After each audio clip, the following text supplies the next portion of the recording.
Well, look what we have here. Oh, yay. This is a race that's going to be very frustrating.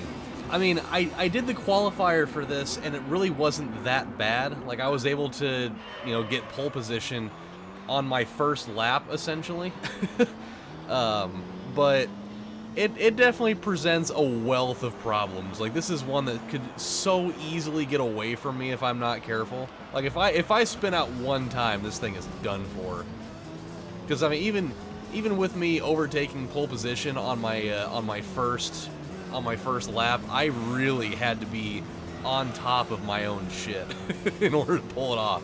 So we'll just see what happens, because there are definitely a couple of corners here that I don't feel great about, and it really doesn't help when I don't have a car in front of me to kind of be the marker of, you know, when I'm supposed to take certain parts of it.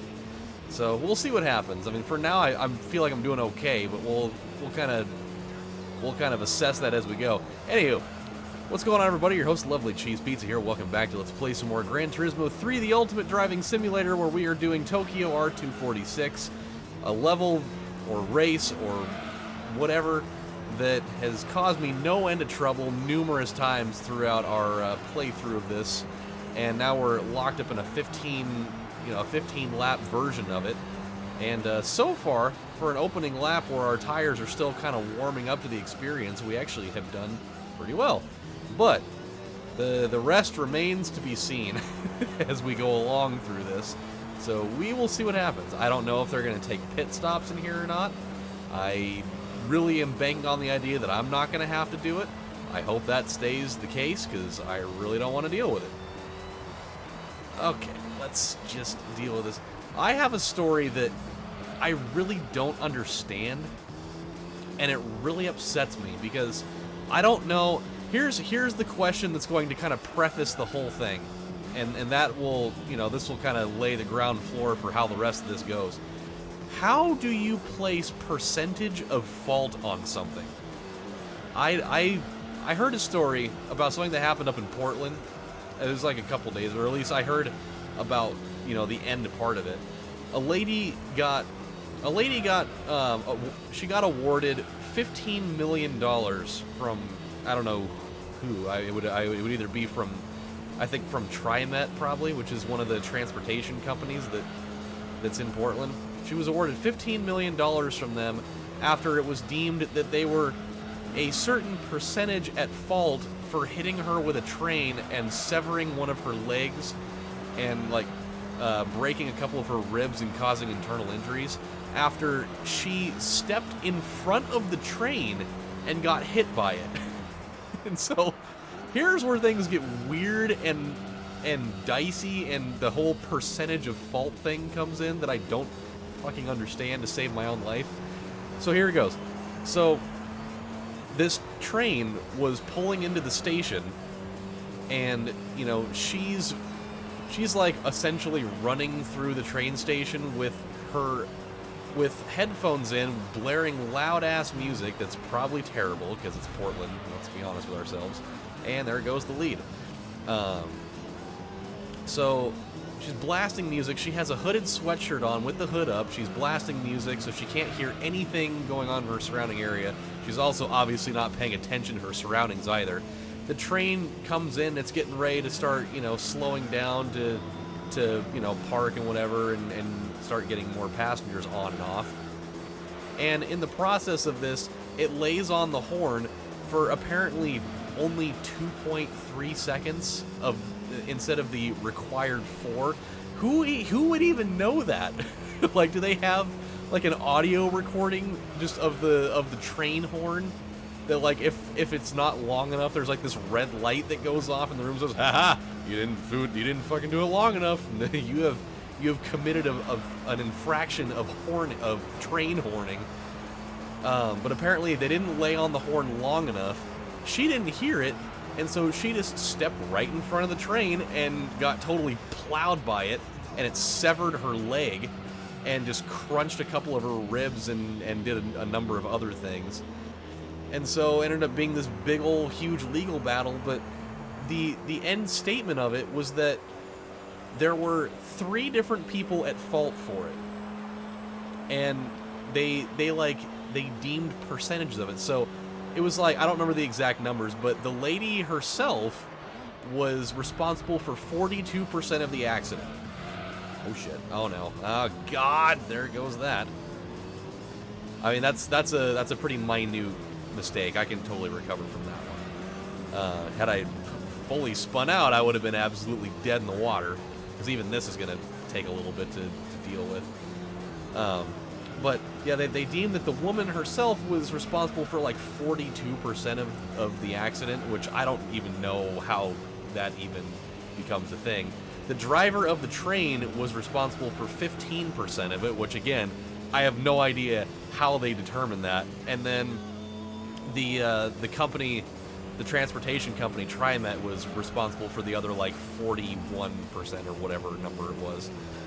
And so it's like, how do you come up with this number? Like, whose job is it in this process to determine what percentage of fault somebody takes in something? Like, that's somebody's job. Like, they go to work, they hear a case, and then they spend their time determining percentage of fault. Like, where do you come up with the numbers? Like, how is it not, like, you know, I could understand, like, it's 50% your fault and 50% your fault. Maybe. Like, I would imagine it's like, if it's not, you know, equally two parties' fault, and it's not entirely neither party's fault, then where do we start getting into these fucking numbers like 42 and 15? Like, where does that part come from? You know, like, you know, I could have easily made him I could have made him a strong 38%, but, you know, but I'm thinking, because he only laid on that train horn for 2.3 seconds instead of 4, I'm going to make him 44% liable instead. Like, that process doesn't make any fucking sense to me whatsoever. And the fact that, like, she was 42% at fault for the accident, and she's still getting $15 million? Like, shit, man, I'll go and get my legs severed off. Sorry about that, I had to take a quick phone call there, so I needed to pause to avoid total catastrophe, or cat-ass trophy, as my grandpa used to say. So, let's get back to business here. As I was saying, though, dude, I would totally fucking get my leg cut off for $15 million, because at that point, I could probably just buy a fucking bionic leg. It'd be totally worth my time. I'd be able to be, like, I'd be able to be the NFL's highest-paid kicker with a $15 million bionic leg that I could kick field goals from, like, 75 yards away or longer. I'd be like the greatest show this side of the world.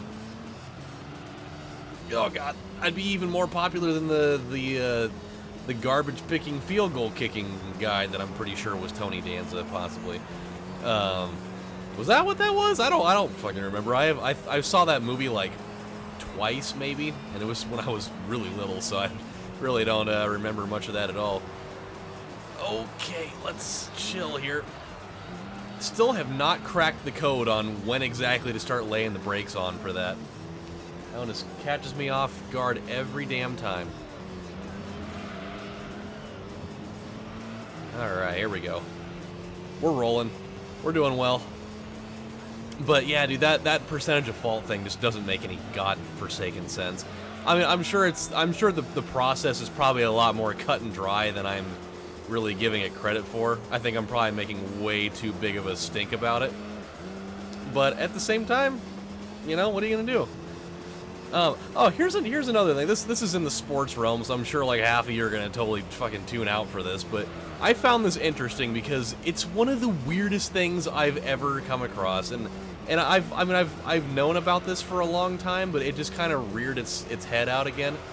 And even people that aren't like sports centric will totally think this is just fucking bonkers. So Bryce Harper, you know, all-star caliber player, even though he can't hit to save his own fucking life, I guess. Totally signed with the Philadelphia Phillies for a 12-year, $340 million contract, which is the highest paying contract of all time, I think. Actually, no, I don't think. Maybe it isn't. Maybe the one that Pujols got was. I don't remember. It's an absurd amount of money that no human being should ever be able to spend in the amount of time these guys are probably going to end up spending it. But they were going over some particulars of it, and so shit. So his God damn it. Ugh. Nope, that's gonna fuck that up a little bit. I mean, I still have the lead, but this wasn't very pretty. I was building off of that, you know, and I had to go fuck it all up like that. Nope, you can go suck my asshole. I'm not gonna let you do it. But he signed this absurdly just monstrous contract, and so his contract will expire in 2031. And the crazy thing about it, so he'll have collected his $340 million by the end of 2031. There is another contract that has been going on for a really, really long time that is one of the most absurd things I have ever come to understand in my entire life. I gotta get one of the pieces of info for it, because it's so ridiculous that, I mean, it needs to be brought up. Where is it? Okay,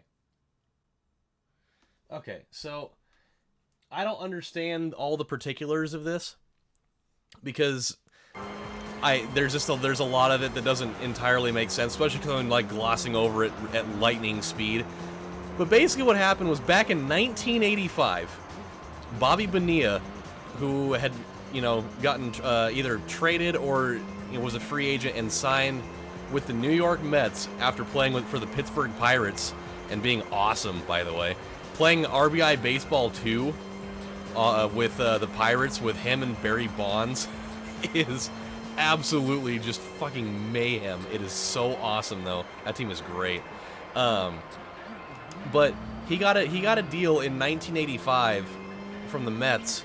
It was like a 5-year deal, but some crazy detail happened where, I don't know what caused this to happen, but he is now receiving like $1 million and change from them every single year from whatever year that started. I'm assuming somewhere in the 80s, all the way from there till 2035. So this dude has been collecting like a million or so bucks from the New York Mets every year until 2035. It is the most ridiculous thing I have ever seen. And so this dude, this Bryce Harper guy, just got a monster contract for the next 12 years. And when his contract gets up, Bobby Bonilla will still be collecting money from the New York Mets, and will have been for like a good 40 years, or 40 or like 50 years. Oh, dude, that is so crazy. I have never heard of any type of sports contract where somebody collects money, despite the fact that he's been out of the league for like probably a good 20 years at this point. So it's like, why would they ever come up with contract ramifications like that? It doesn't make any sense. Like, I mean, I'm sure this has never been a thing, but I wonder if there's ever been a moment where they're nearing like the trade deadline or something, and you know, they're wanting to make some type of, you know, acquisition, but they didn't have the ability to make it because they were still paying out money to Bobby Bonilla, and they didn't want to get into the luxury tax and have to pay the penalty for it. And so they didn't pick the person up because they're still owing money to Bobby Bonilla, who hasn't set foot on a goddamn field in like 6,000 days or something like that. I mean, that is just unbelievably weird and awesome and funny and hilarious and stupid and inconceivably dumb. But genius nonetheless. I mean, imagine being Bobby Bonilla, just doing whatever the hell he's doing, having like a barbecue restaurant, or, you know, selling used cars in Sarasota or something, and just every year you get that nice check in the mail from the Pittsburgh Pirates that's worth just this, you know, nice, cool 1 point whatever million dollars. I mean, it must be nice. I would be smitten with that kind of dough. But hey, what are you gonna do? What the hell are you gonna do? I mean, I would assume that no team is dumb enough to ever let that type of thing happen at this point, but hey, you never know. So, on a side note, I've been, this seems really, really loud for some reason. It shouldn't be. I'm gonna go down a couple notches on my TV, though. There we go, that's a little bit better. So, I've gotten, like, oh yeah, I'm always super into paranormal stuff, but I came across this, well, it's not a new channel, but I've watched a few of their videos over time, but I've gotten, like, super into this one particular channel's videos because they do a lot of things on, like the paranormal and, like, poltergeists and, you know, creepy type things. And it's a channel called Top Fives. I've talked about one of my favorite channels called Dark Five, where it's all like these top 5 lists, or just like not even like a top 5s list, but just a list of, you know, 5 particular happenings of some sort. And but this Top Fives channel, they do a lot of like horror and, you know, creepy related things. And recently I've been watching a lot of like, you know, paranormal and like poltergeist happenings that have been captured on like, you know, closed circuit TVs, or on like, you know, cell phones or cameras, things that have just been captured in one format or another. And I've been like super into watching these because I love watching things that are on, you know, that are like that, where you just see, you know, inanimate objects just totally moving by themselves, or, you know, lights totally freaking the hell out, and just weird things like that. And there was one that I saw today that like it totally made my skin tingle, because it wasn't necessarily just the fact that it was something happening, it's the frequency that it was happening and all the different places in the same building that it was going on in. And I mean, it may be a thing where it's been like debunked and, you know, it was just this elaborate hoax where there were like 10 people in the building that were all, you know, contributing to this thing going on. But this one, I think it happened in Manchester, and it was at this office building, and there was nobody there. It was after hours, and you could see all the different like fixed camera angles that were going on in the security footage. And it starts really innocuously with this main room. It's like an office building where there's cubicles and a lot of computers and stuff. And it starts off with like a couple of office chairs just like moving on their own, like sliding across the room, and there's nobody there, obviously. So you're like, oh, that's kind of weird. And then, you know, after after a few minutes pass by and about 3 or 4 of those chairs move by themselves, then it goes, you know, to a different room entirely. It's like this back hallway where there's a door on one end of the room, and there's 2 doors that are right next to each other that have like the pull handles. Not like the pull and push ones, but the ones that actually have like a legit door handle, the ones that go down like that.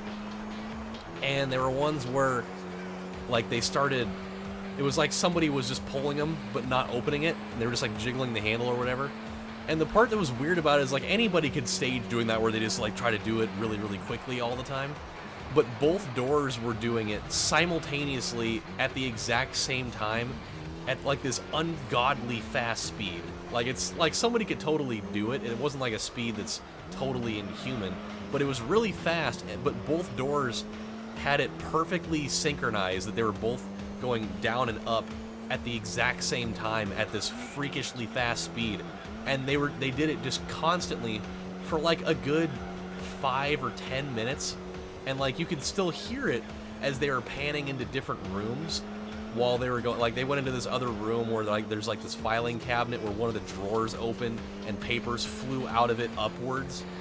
And then like one of the doors opened and shut by itself, and then it went into a different room where it was like an enclosed room where there were like these like other filing cabinets, and there was like a printer in there, and just like all of these fucking things where like these papers are opening, like they're going out of these drawers and flying into the air, or they're being like pushed off of a table, and there's no, you know, source of like, you know, blowing air or anything that would cause them to move. And it's just like, there were like all these things going on, and in the background you could still hear those door handles just jiggling like fucking crazy. And it was bizarre just watching it all, and then a lot of it just all ceased happening all at like the same time. The ones that always kind of freak me out are the doors that open and close really forcefully by themselves. And they do it and they'll do it multiple times, but it happens at like this really like uncomfortable pace where it doesn't like open and close directly like one after the other. It'll do it once, and then it'll take like a 5-second pause, and then it'll just jar open really quickly, and then kind of pause a little bit, and then start to close like slowly, and then slam. Like this, like the pacing of it is really weird. Like I don't know, it's kind of hard to explain, I guess. But just like watching it and watching all that stuff unfold was just really weird, and like the sensation I got from it was really strange. And like, I don't know, those are the ones that like make me feel like they're super real, because there's a lot of videos like that where like you're kind of on the fence on how you feel about it, whether it's real or not. But they're like the ones that like you have this deep down feeling that they're real and they're not being staged, are like the ones that make your skin tingle. And like that one totally did it to me. But if you go and check out their video, and I'm doing a shameless plug for them, I think it was called, I don't even remember which one it was even called. I think it was like top 10 like creepy footage caught on CCTV or something like that. I don't know. There's a bunch of them, and it's yeah, dude, it's a weird thing to watch, because like you try to find ways to debunk what's going on, but you can't. Like I sat there and tried to concoct every sort of different, you know, scenario like that could justify what was going on, and I couldn't find anything. And I just now realized that we have absolutely won this race, because everybody went and jumped in the pits. So we're good. We have done it. We have done the thing, and I'm super down with that. But with that said, and I'm sure I've asked this before, but I mean, I do have some new viewers here and there.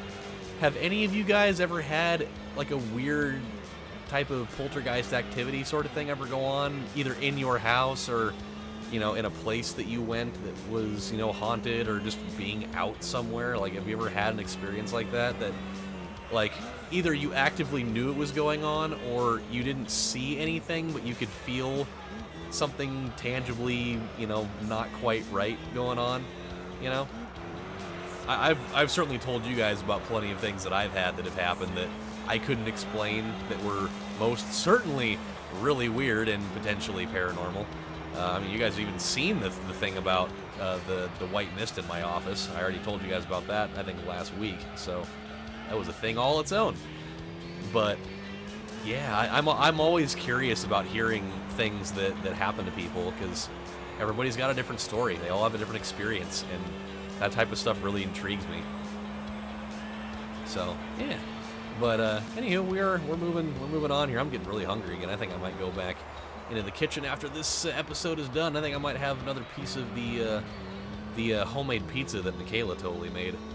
She made like this like homemade, totally from scratch, gluten-free, artisan-style pizza that had like the mozzarella cheese, you know, circular pieces instead of the grated stuff, and it had like this really awesome spicy salami in there, and it had like a bunch of basil and this really good sauce. Man, it was fucking money. But I'm really hungry again, so, because, you know, I am kind of sort of a fat ass. Like, not like super bad, but I totally got a spare tire right there in the middle.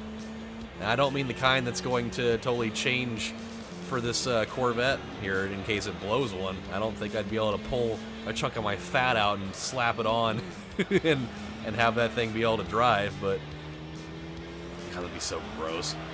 Imagine if somebody tried to, I mean, that's not even a tangible thing. Nobody would ever fucking do that, but if somebody tried to do that, it wouldn't even, ugh, it'd be gross. It just kind of reminds me of, I don't know why, that reminds me of the meat cars thing from Epic Mealtime. There's a time capsule name for you right there, Epic Mealtime, when they did the meat cars episode back when they were still, you know, like really popular and taking over the internet and shit. Move your damn cars, boys. Move your damn cars. It's like this fucking car made out of like sausage and bacon and shit. Oh man, those guys were cool. I used to watch every release of their stuff when it came out for a little while there, for probably like a good 6 or 7 months, and then as a lot of those things go, they, you know, the formula can only last for so long before, you know, you kind of have seen just about everything. Okay, so we won that one. I can't believe I almost exited out of that before it was ready. Man, 3 million. Man, I could really go for 3 million anythings right about now. Alright, so let's save. We got one more race left in this championship series, and then we will be good to go. We'll be able to move on and go to a different challenge. I'm like actually considering doing maybe like a rally race or like an endurance race or something, just to kind of change up the pace a little bit here, since we've been doing the same, you know, area for a little while. So maybe we'll do that. Who knows?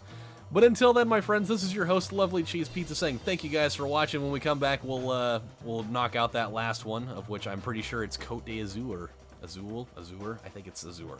Anywho, so you guys take care. I'm gonna go back inside and get myself something to eat, and I'm also really tired, so after I eat, I'll probably go straight to sleep. What are you gonna do? So you guys take care. I'll see you next time. Have a good one, everybody. And if it's your fault, you better figure out what percentage it is, because it could award you 15 million. Bye, guys. Have a good